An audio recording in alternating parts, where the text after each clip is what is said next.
Voli Mania, halo, selamat datang kembali di channel YouTube Pengabdi Voli. Gimana kabarnya teman-teman semua, khususnya para fans atau para penggemar Jakarta Livin Mandiri?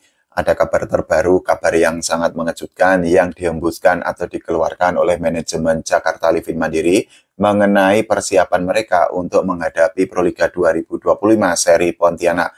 Jadi manajemen Jakarta Livin Mandiri ternyata mencoret dua pemain asingnya, yaitu Liu Yanhan dan juga Radostina Marinova.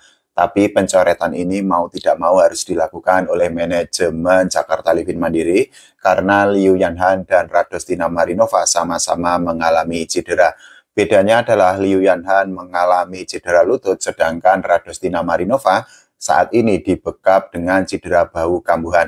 Cedera yang dialami oleh Marinova sendiri itu sudah terjadi sejak musim lalu ketika dirinya masih membela Milano. Ini tentu menjadi sebuah kabar yang sangat buruk bagi Jakarta Livin Mandiri, khususnya bagi para penggemarnya, karena khususnya kalau kita bicara mengenai Liu Yanhan, dirinya itu merupakan pemain yang sangat bagus, bahkan banyak fans Jakarta Livin Mandiri dan juga banyak volimania yang menganggap bahwa Liu Yanhan merupakan nyawa dari permainan Livin Mandiri. Saat ini kita bisa melihat bahwa perolehan poin yang didapatkan oleh Liu Yanhan itu memang sangat luar biasa dan dirinya itu menempati 3 besar daftar top skor sementara Proliga 2025. Jadi Liu Yanhan berada di bawah Neriman Ozoy yang merupakan pemain Jakarta Popsi Foboluan yang saat ini sudah mengumpulkan 176 angka. Dan di posisi kedua adalah Madeline yang merupakan pemain dari Bandung BJB Tanda Mata yang saat ini sudah mengoleksi 174 poin. Sementara itu Liu Yanhan berada di posisi ketiga top skor sementara Proliga 2025 dengan koleksi 171 angka. Nah, sebagai gantinya manajemen Jakarta Livin Mandiri itu sudah mendatangkan dua pemain asing baru, yaitu Tara Taubner dan yang ini yang paling grace, paling baru itu adalah Ani Micem. Jadi kemarin saya sudah membahas mengenai Tara Taubner. Nah, kali ini kita akan membahas atau mengupas mengenai Ani Micem yang didatangkan untuk mengisi atau menggantikan slot dari Liu Yanhan. Jadi Ani Micem sendiri ini merupakan pemain yang berposisi sebagai outside hitter dan dirinya itu lahir pada tahun 1994.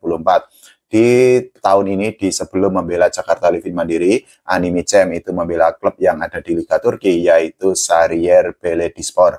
Meskipun demikian, kita harus mengakui bahwa performa yang ditunjukkan oleh Ani Micem sendiri untuk membantu Sarıyer itu memang tidak terlalu bagus, karena dirinya itu gagal membantu Sarıyer mendapatkan kemenangan demi kemenangan, dan saat ini Sarıyer berada di posisi juru kunci atau di dasar klasemen sementara Liga Turki.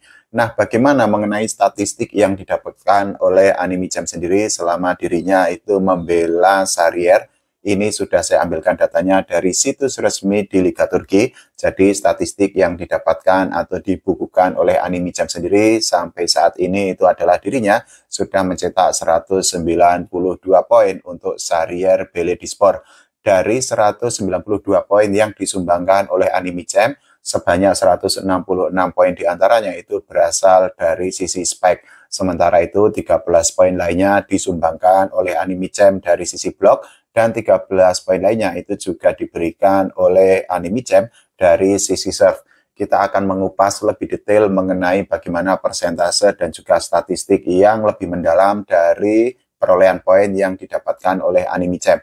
Kalau kita bicara mengenai poin yang didapatkan oleh Ani Micem sendiri dari sisi spike, dirinya itu sudah melepaskan atau melakukan 521 attempt dan dirinya dari attempt itu ada 45 yang berakhir dengan error.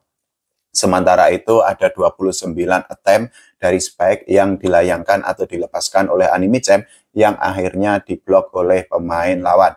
Sementara untuk poin per set dari blok yang didapatkan oleh Ani Micem sendiri, sampai saat ini angkanya menyentuh angka 0,20.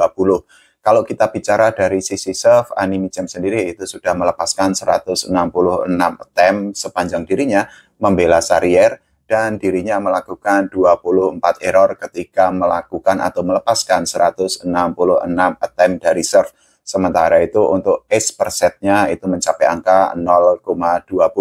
Nah, dari semua perolehan poin atau perolehan angka yang didapatkan oleh Ani Micem selama dirinya membela Sarıyer, angka atau perolehan atau statistik tertinggi itu terjadi ketika Anime Champ itu membela Sarier ketika menghadapi Nilofer. Jadi saat itu Anime Champ berhasil menyumbangkan atau memberikan atau mendonasikan 19 poin untuk Sarier, dan saat itu memang harus diakui bahwa permainan atau performa yang ditujukan oleh Sarier itu memang jauh lebih baik dibandingkan Nilofer. Sekali lagi seperti yang tadi saya bilang bahwa meskipun secara perolehan poin Anime Champ sendiri itu memiliki donasi atau memiliki statistik yang cukup baik, tapi sekali lagi bahwa permainan yang ditunjukkan oleh Anime Champ sendiri itu tidak mampu mendongkrak atau mengangkat permainan yang dimiliki oleh Sarier, karena sampai saat ini Sarier itu masih terdampar atau terperosok di posisi juru kunci atau dasar klasemen sementara Liga Turki pada musim ini.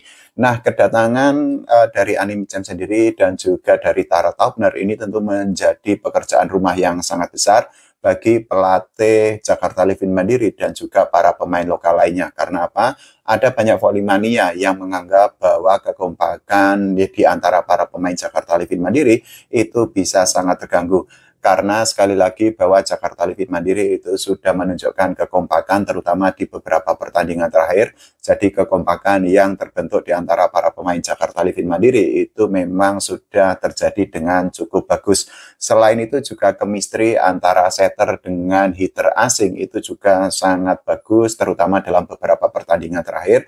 Jadi setter itu sudah memahami bagaimana bola-bola yang dimiliki atau diinginkan oleh hitter, sedangkan hitter itu juga sudah mengetahui bagaimana karakter setter yang dimiliki oleh Jakarta Livin Mandiri.